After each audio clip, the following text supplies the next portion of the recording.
திருப்பத்தூரில் ஆடி வெள்ளி முதல் நாளில் அம்மன் கோவில்களில் பக்தர்கள் காப்பு கட்டி வழிபாடு. சிவகங்கை மாவட்டம் திருப்பத்தூர் பகுதிகளில் உள்ள அம்மன் கோயில்களில் ஆடி முதல் நாள் வெள்ளிக்கிழமையை முன்னிட்டு பக்தர்கள் காப்பு கட்டி வழிபாட்டை துவக்கியுள்ளனர். திருப்பத்தூர் அருள்மிகு ஆழமரத்து காளியம்மன், ராஜகாளியம்மன் ஆலயங்களில் காலையிலிருந்து பக்தர்கள் வழிபாடு நடத்த துவங்கியுள்ளனர். ஆடி முதல் நாள் அதுவும் வெள்ளிக்கிழமை என்பதால் பக்தர்கள் கோவிலுக்கு வந்து அபிஷேகம் மற்றும் தீபாராதனை நிகழ்ச்சிகளில் கலந்து கொண்டு சிறப்பு வழிபாடு நடத்தினர். மேலும் கோவில் வளாகத்தில் அகல்விளக்கு ஏற்றியும் பொங்கல் வைத்தும் அர்ச்சனைகள் செய்தும் வழிபட்டனர்.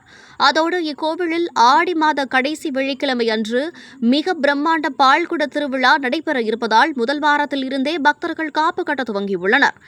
இன்றிலிருந்து இந்த மாதம் முழுவதும் பக்தர்கள் விரதமிருந்து 5வது வெள்ளியன்று நடைபெறும் ஆடி திருவிழாவில் பால்குடம் எடுத்தும் தீச்சட்டி சுமந்தும் அழகு குத்தியபடியும் பூக்குழி இறங்கி அம்மனை வழிபாடு செய்வர்.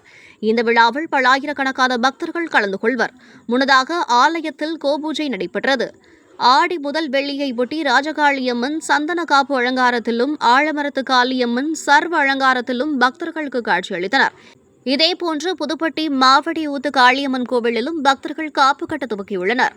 அதேபோன்று தென்மாப்பட்டில் உள்ள சமயபுரம் மாரியம்மன் கோயிலிலும் காப்பு கட்டி வருகின்றனர்.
आयुष्मान भव दीर्घ இன்னொரு